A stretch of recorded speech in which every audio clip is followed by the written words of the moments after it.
نادي هنا برضو. بص هيحدفني بالكيس على طول على الكلام.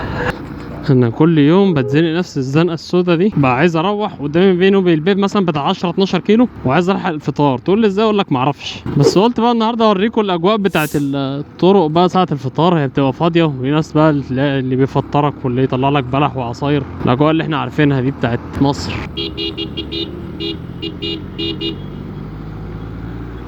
شكرا. حط في التابلو بتاعنا. بص والله انا في العاده يعني في العادي غالبا ما باخدش حاجه او باخد حاجه بسيطه اكسر بيها صيامي وبمشي على طول. انا ببقى عايز الحق الفطار في البيت. هو بالنسبه لي البيت احسن بكتير. بس وانا ماشي معاكم كده هنعد كام حاجه ممكن ناخدها مع بعض. بقى وهنا بقى ايه مش عارف اسوق رب ما تقع بقى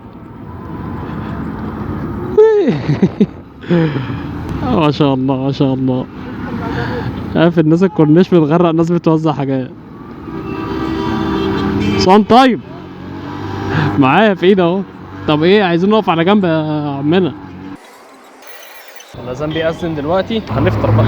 ذهب الظما وبتاعت العروق وثبات الاجر ان شاء الله. والله ناس كرمة يا عم، نازلين بلبن بيوزعوا لبن ببلح. كيلو لبن دلوقتي بقى ب 20 جنيه. تخيل بقى الناس بتوزع لبن بالبلح. واتحركت تاني ولسه قدام مشوار على ما اوصل البيت. ادعولي كده نوصل على طول وهنكمل برضه نشوف في ناس قد ايه ممكن توزع حاجات على الطريق. نادي هنا برضه. بص هيحدفني بالكيس على طول على الكلام. ادي كيس كمان. انا والله الحاجات دي اصلا ممكن ما اشربهاش، بس انا بشوف اقدر الم قد ايه وانا مروح كده. تعال ندي الكيس ده الناس اللي قاعده دي. انت صحة وسلامة يا رب.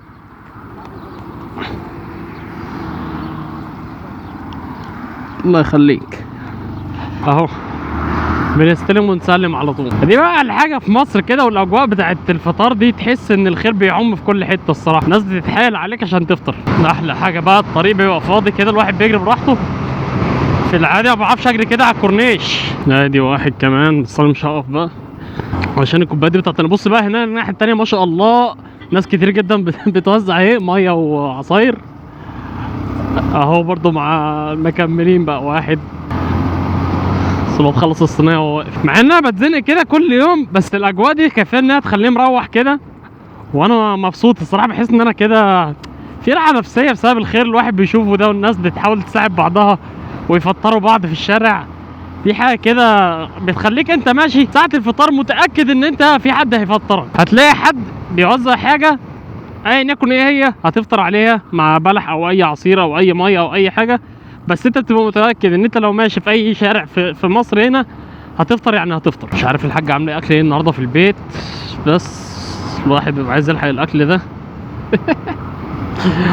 علشان لو اكلت متاخر ما بعرفش اصلي التراويح. بصلي وانا بنام على نفسي. متزعلنيش منك بقى، انا ما بحبش الزحمه دي.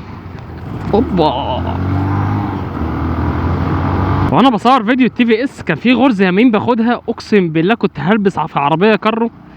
الفيديو ده هنزله لكم لوحده كده، بس كانت هتبقى لابسه ملو كده الله اكبر عليها يعني. الحمد لله انا لحقت نفسي ساعتها. يا مسهل الحال قربنا نوصل خلاص، داخلين على المعادي. احنا جايين من حدائق حلوان وخلاص دلوقتي داخلين على احمد زكي. ومش محتاج اوريكم بقى احمد زكي دلوقتي، احمد زكي ده عايز له فيديو تاني لوحده. فاشوفكم في فيديو جديد. سلام.